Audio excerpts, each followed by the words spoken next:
Senin dediğin gibi olsun. Çeker sıkarız kafasına. Ama bunların gözünün önünde değil.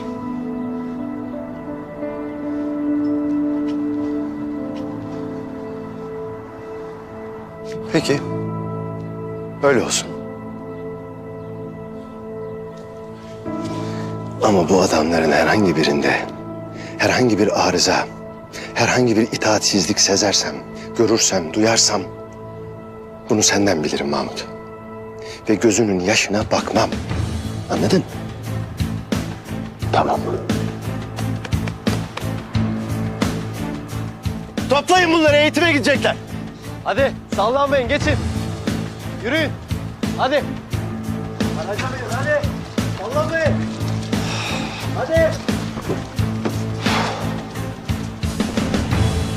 Derya. Derya dinle. Derya. Bırak beni Yavuz. Derya duydukların doğru değil. Peşime sivil polis takacak kadar benden şüphelendiğini bilmiyordum.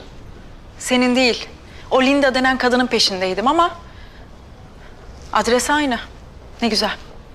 Derya duydukların doğru değil. Kadın beni hala görevde biliyor. Ayrıldığımdan haberi yok. Eski günleri yad etmek için mi gittin odasına? Kadın bana kafayı takmış. Yurt dışında karşılaştık, peşimden gelmiş. Seninle otururken de masaya gelince tepem attı. Gelip yüz yüze çözmek istedim. Ülkesine defolup gitmesini söyledim. Kadın manyağın teki, uzak dur. Uzak mı durayım? Yavuz, bu kadın terör örgütleriyle fink atıyor. Gazeteci falan değil, biliyorum. Benim işim bunlardan uzak durmak değil, tepelerine çökmek. Tamam çök, benim için de çök. Ama sadece bana inan ve güven. Kadının söyledikleri saçmalıktan ibaret. Senin bir tetikçi ya da katil olmam mı? Merak etme Yavuz. Elimde bir kanıt olmadan bunlara inanmam. Ama elime en ufak bir kanıt geçerse... gereğini yaparım. Bir saniye bile düşünmem.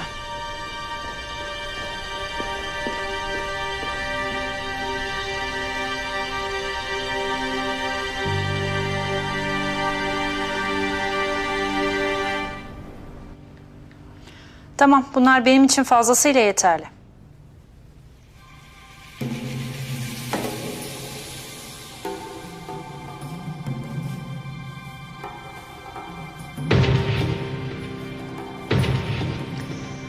Bakalım kimin eli daha güçlü Yavuz Karasu?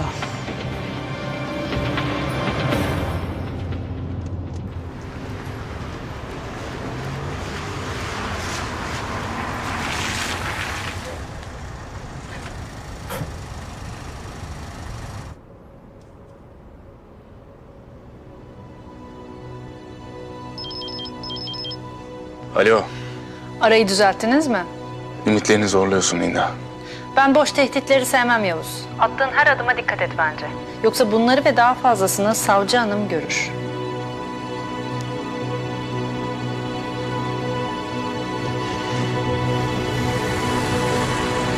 Çok büyük hata yapıyorsunuz.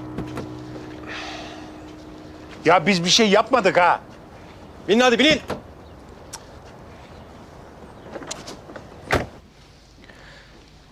Geçti Melisa, merak etme. İyisin değil mi sen? Bir şeyin yok. Nasıl iyi olayım Mücahit? Allah'ın belası ne işlere karışmış. Bilmiyordun değil mi sen? Bunları yani. Yok, ben sadece böyle kirli işler karıştırdığını tahmin ediyordum ama... yani ben bu kadarını bilmiyordum.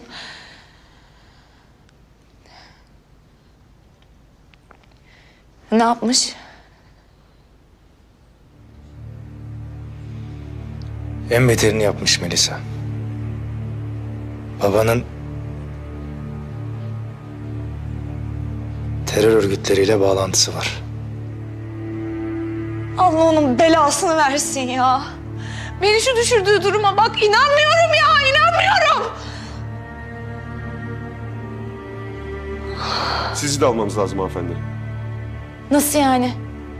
Beni mi? Ben bir şey yapmadım ki, ben bir şey bilmiyorum, ben suçsuzum. Evdeki herkesin sorgulanması lazım. Mücahit? Ben bir şey yapmadım. Direnme Melisa.